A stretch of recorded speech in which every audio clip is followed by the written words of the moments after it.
ठीक है, आज अपने को पढ़ना है work done in moving a body upward on an incline.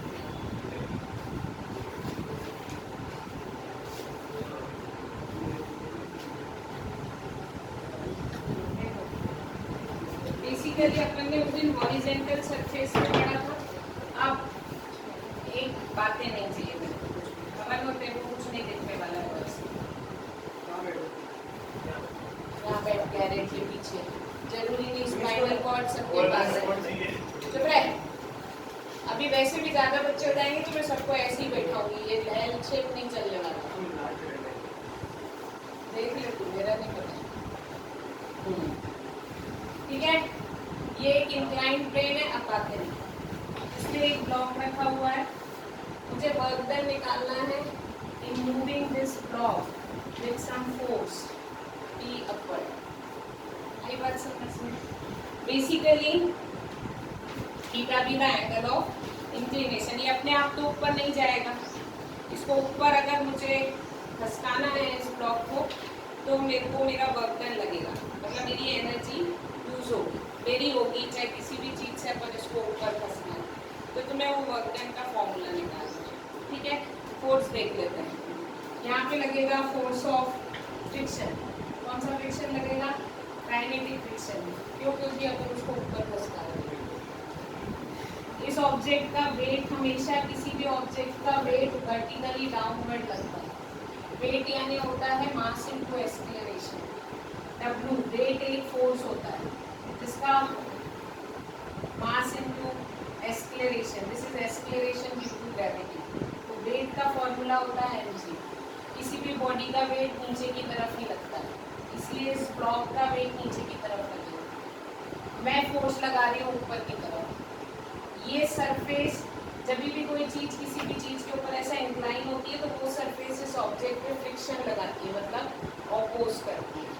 अगर सरफेस चिकनी है तो ये इजीली चलेगा, सड़क पे करोगे तो फ्रिक्शन फोर्स ज़्यादा होता है, मतलब सड़क इसको चलने में ऑपोज करती है। हर सरफेस किसी भी मोशन को ऑपोज करती है with the force of friction. वो फ्रिक्शन हमेशा मोशन के ऑपोजिट डायरेक्शन में लगता है। तो अगर मैं इस बॉडी को ऊपर खिसकाना चाहती हूँ तो फोर्स ऑफ फ्रिक्शन लगेगा इस डायरेक्शन में, दिस इज काइनेटिक फ्रिक्शन। ये भी फोर्स है, ये भी फोर्स है, ये भी फोर्स है। इस फोर्स के दो कंपोनेंट्स तोड़ेंगे। अब ये बात नहीं समझ में आएगी क्योंकि प्रैक्टिस नहीं है, पर कहने का मतलब ये है कि ये जो नीचे mg लग रहा है इसका इफेक्ट मैं वो दो डायरेक्शन में देखना चाहती हूँ कि mg का इफेक्ट इस डायरेक्शन में क्या है और इस डायरेक्शन में क्या है। इसको बोलते हैं इस वेक्टर को दो भाग में बांटना। वो अपन बांटते हैं,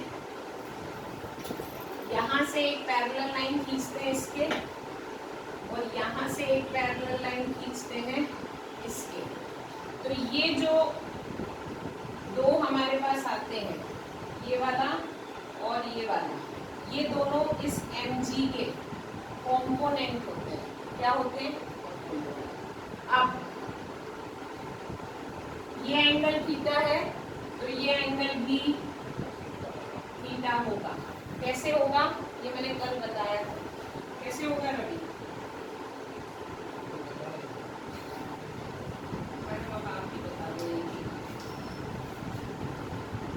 ये एंगल थीटा है, ये 90 है, तो ये एंगल होगा 90 माइनस थीटा। ये थीटा है, ये 90 है, तो ये एंगल हो गया 90 माइनस थीटा 180। ठीक है, ये 90 माइनस थीटा, ये एंगल 90 है, ये एंगल 90 माइनस थीटा है, तो ये बचा हुआ एंगल क्या होगा? इसलिए ये एंगल भी थीटा ही होगा। आ गई बात समझ में? ये डॉट आपको नीचे बेस पे लेना है। कौन सा डॉट? ऊपर जो है ना आपने, जो ऊपर जो बेस आएगा इस निकालने हैं जिसमें जिस पॉइंट से, हाँ, ये बेस पे लेना है। अगर तुमने गलत बोला ना मालूम। वैसे तो बन ही नहीं रहा। ठीक है, क्या नहीं बनेगा? मैम ये जो डॉट जहाँ से वेक्टर से आपने निकाले उससे क्या फर्क पड़ने वाला है? वो लाइन परपेंडिकुलर ही रहने वाली है। हम कहाँ पे तो तू mg बोल रहा है ना, लाइन के ऊपर है। नहीं तो ये जो डॉट नहीं है ब्लॉक के अंदर जहाँ से सारे वेक्टर्स निकाले हैं, हाँ, ये बेस पे आना चाहिए, तब जाके ये सब थीटा वाला फिगर बनता है। ऐसे जुड़ ही नहीं रहा, कैसे फिगर बनाएंगे? ये है ना थीटा, ये थीटा है। ये mg की लाइन को मैं नीचे ले आई, ये mg की लाइन नीचे आ गई, आ गई mg की लाइन नीचे। हाँ, ये लाइन है, इस लाइन को मैं यहाँ ले आई, mg का कॉम्पोनेंट। तो तुम्हारे वीडियो में नीचे लेके आते थे। ये हम कल आपने जैसे बताया था, मैं वैसे बता रहा हूँ। जरूरी नहीं है mg बिल्कुल नीचे तक आएगा तभी बनेगा।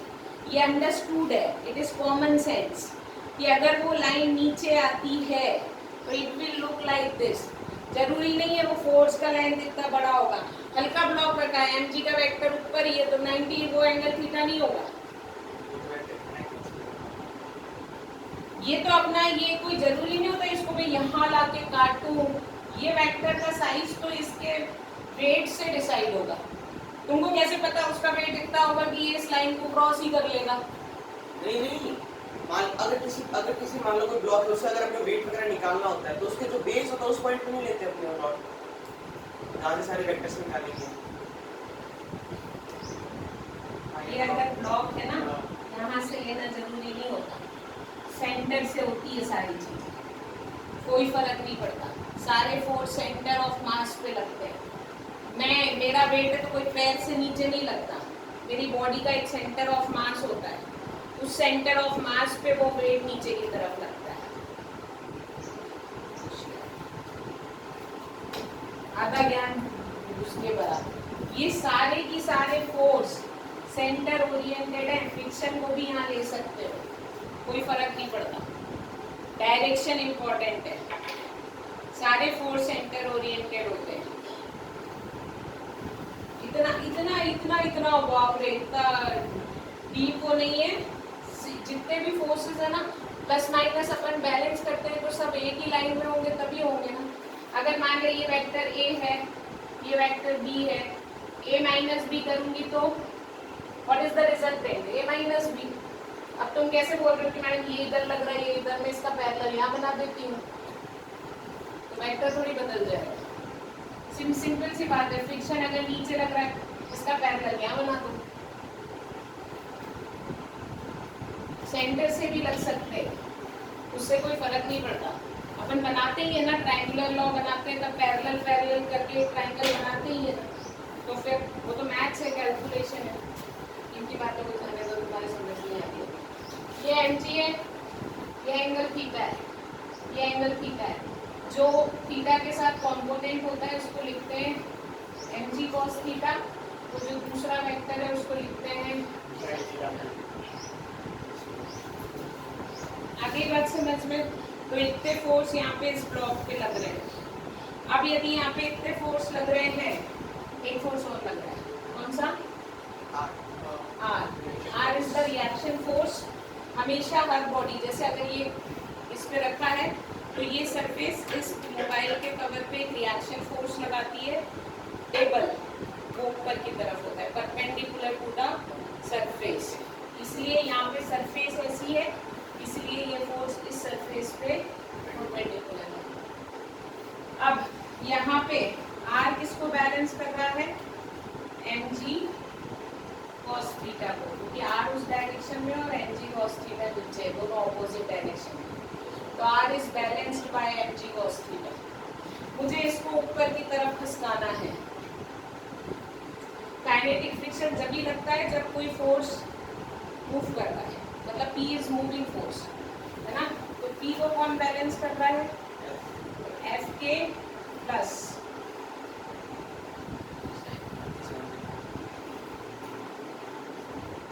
तुम्हारा P फोर्स इतना होना चाहिए कि Fk को भी बैलेंस करे और mg, तभी वो बॉडी वर्टिकल हो जाएगी। आई बात समझ में? तो P इस डायरेक्शन में और इस डायरेक्शन में हमारे पास दो फोर्स हैं, तो P should balance this two forces. तो P is equals to Fk plus mg sin theta. Fk का फॉर्मूला तुमको पता है, P is equals to coefficient of kinetic friction into R. R ही होगा ना, R ही, ठीक है, म्यू के इंटू R, और यहाँ पे लिखेंगे plus B is equals to mu k, R की वैल्यू है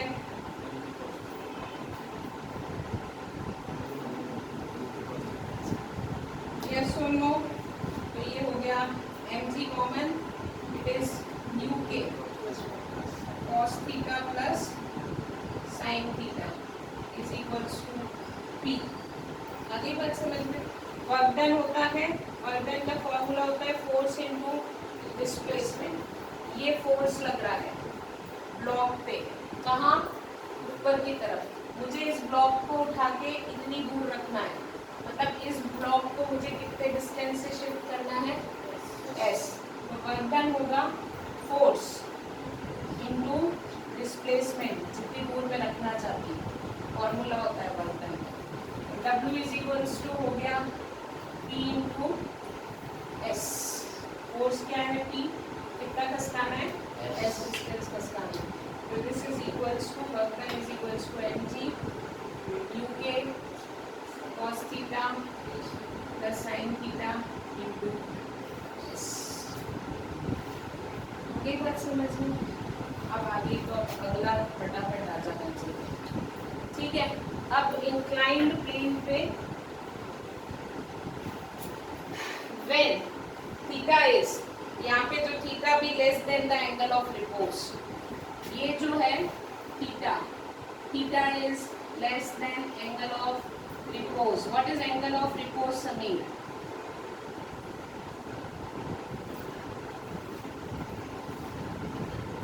टेस्ट था जब में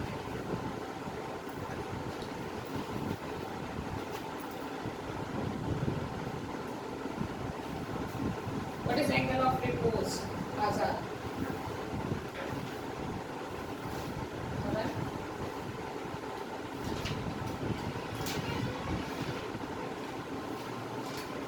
रवि किसी को नहीं आता?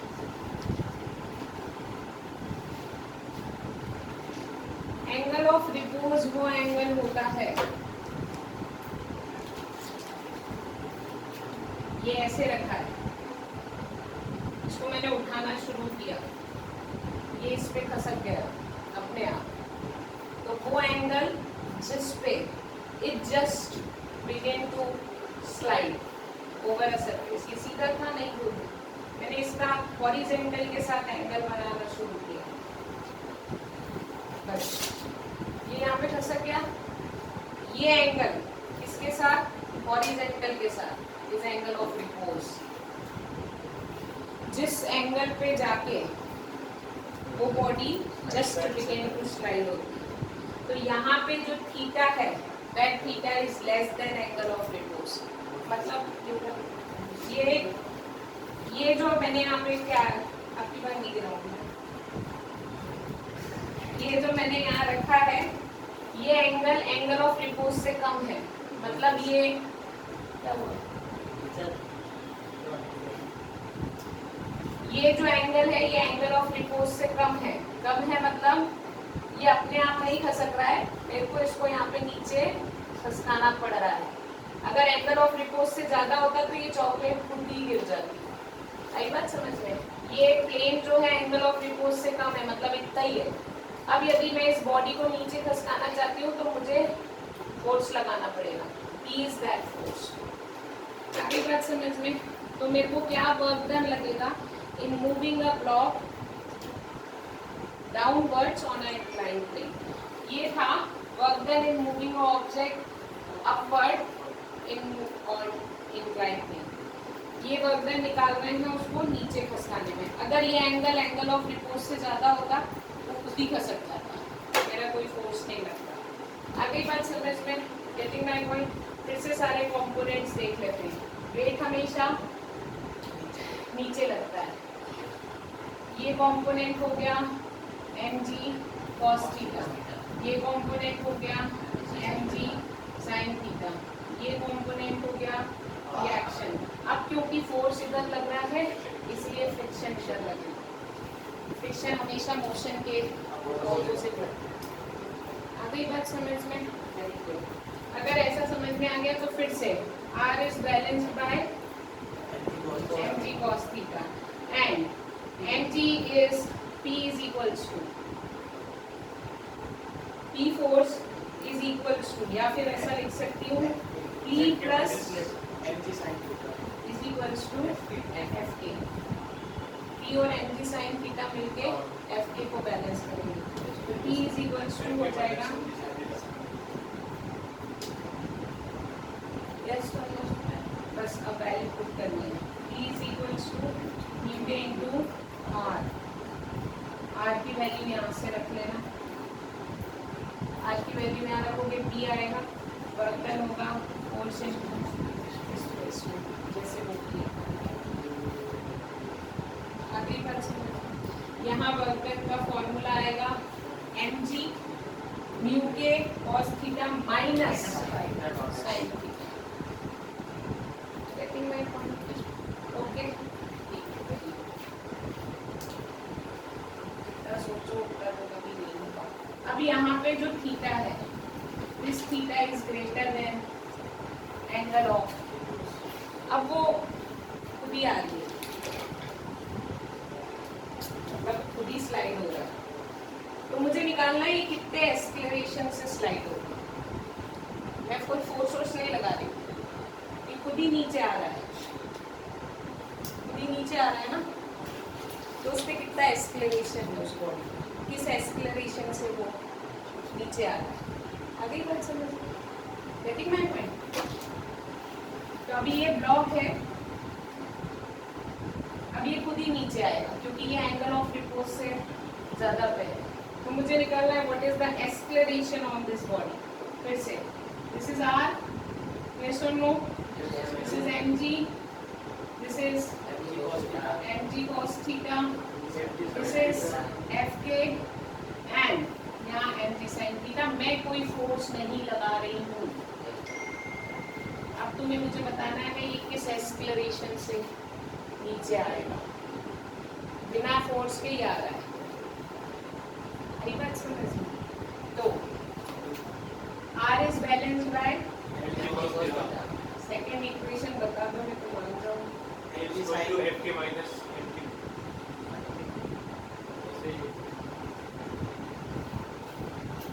उसको नीचे जो ला रहा है ना वो mg sin थीटा ही है।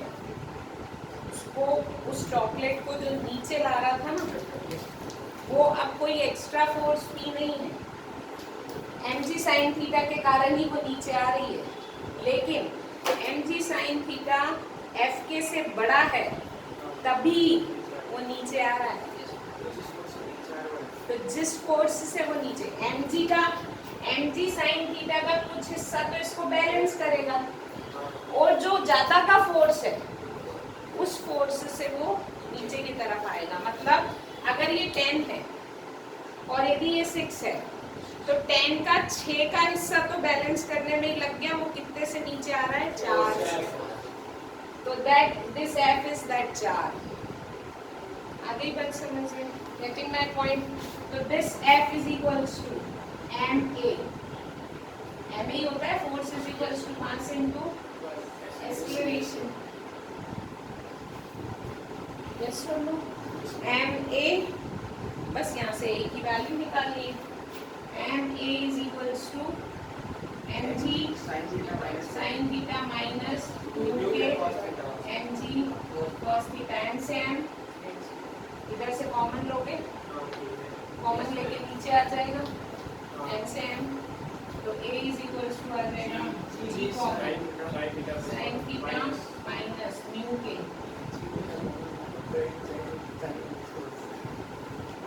इस एक्सेलरेशन से ये ब्लॉक नीचे आएगा। This is the acceleration. अलग अलग कंडीशन समझ में आ गई। 4 जगह वर्क डन निकाले थे अपन ने।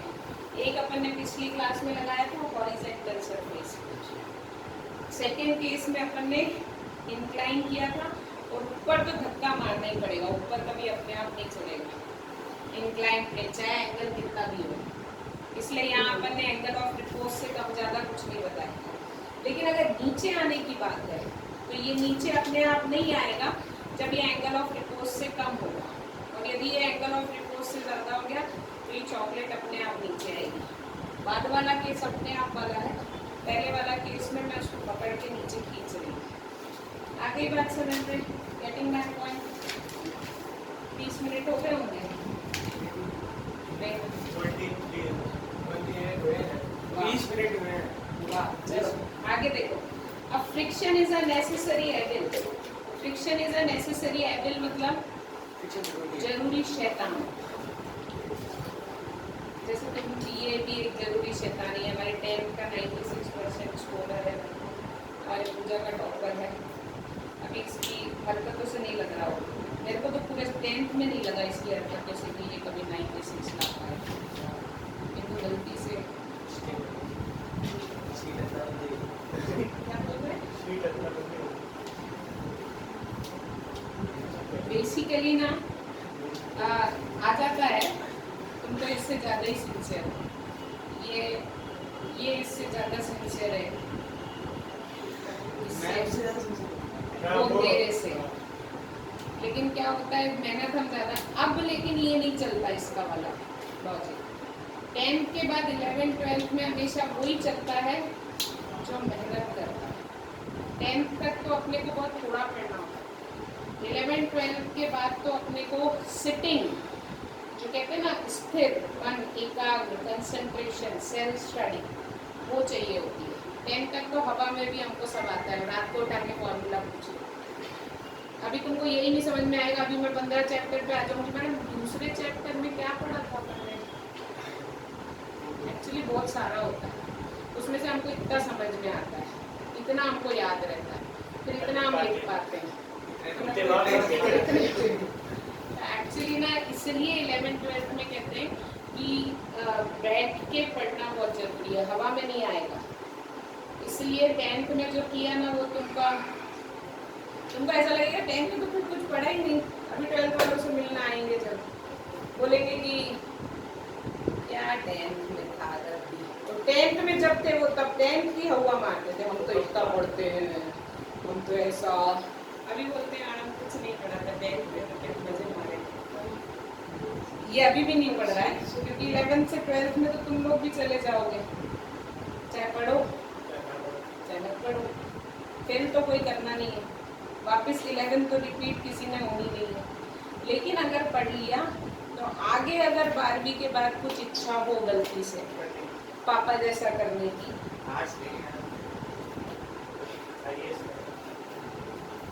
वो भी चुटकी में बन जाते हैं ना। तब पढ़ूंगा तो है ना, तब पढ़ूंगा, अभी के तो होश ही नहीं है। 11th में नहीं पढ़ेगा। हाँ 11th में किसने रोका है तेरे को पढ़ने से? काल करे सो आज कर। ठीक है, friction is necessary evil. Friction is necessary evil मतलब जरूरी भी है और गंदा भी है। जरूरी क्यों है? मतलब what are the advantages of friction? Friction के एडवांटेजेस है, अगर फ्रिक्शन नहीं होता तो हम जमीन पे चल नहीं पाते।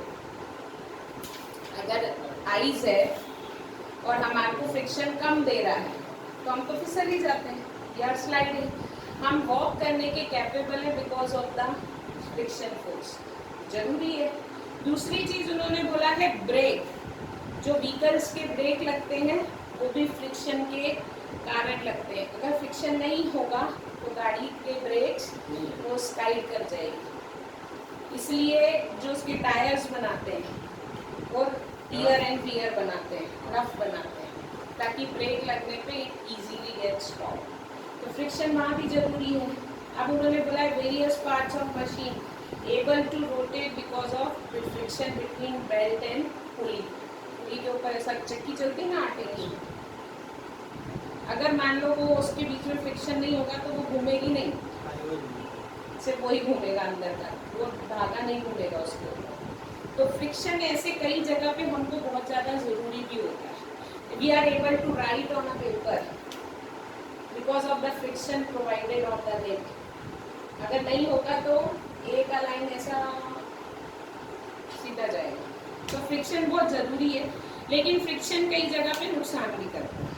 ऑब्वियसली हमको जहाँ पे स्मूथ चीज़ें चाहिए, जैसे कि लार्ज अमाउंट ऑफ पावर, जहाँ पे भी रगड़ होती है हीट एनर्जी के फॉर्म में, कोई भी चीज़ दो रगड़ रही है तो हमारी बहुत सारी पावर उस फ्रिक्शन को ओवरकम करने में ही लग जाती है। अगर कोई मशीन में कोई चीज़ ऐसे घूम रही है दो आपस में मिलके, तो वहाँ पे हीट बहुत जनरेट होती है, मतलब हमारी बहुत सारी पावर उस फ्रिक्शन को ओवरकम करने में लग जाती है। तो ऐसे कई जगह फ्रिक्शन के डिसएडवांटेज भी होते हैं। तो उन्होंने बोला friction is both important as well as disadvantage also.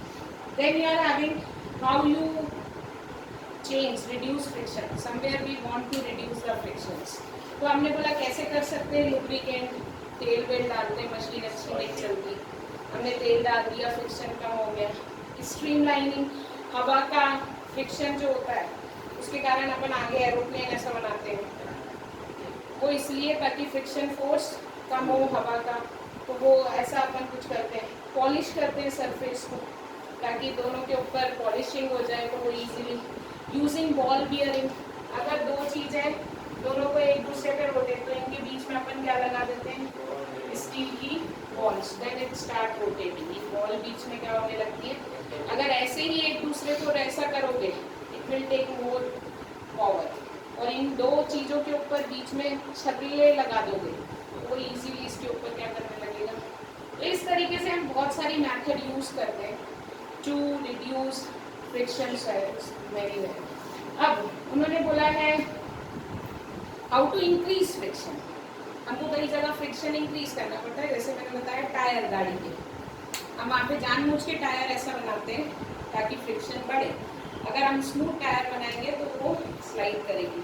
उसी तरीके से जब track is covered with snow, गाड़ी के रेल पटरी पे जब बर्फ आ जाती है तो हम उसमें सैंड डालते हैं, लोग उसके ऊपर सैंड डालते हैं इसलिए क्योंकि सैंड के कारण फ्रिक्शन बढ़ जाता है और वो टायर उसके ऊपर इजीली चल पाते हैं। तो इस तरीके से हम कई जगह पे इंक्रीज भी करते हैं फ्रिक्शन, तो ये हर जगह इम्पोर्टेंट है। अब इसके बाद दो चीज़ें, pulling the bag, trolley bag is easier than to pushing the trolley bag.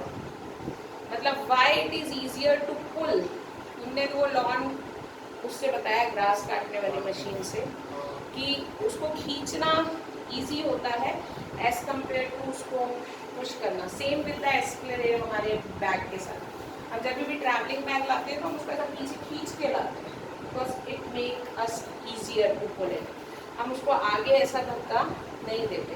तो कल जो दो डेरिवेशन है वो इसी बात पे कि क्यों हमारा फोर्स कम लगता है to pulling something then to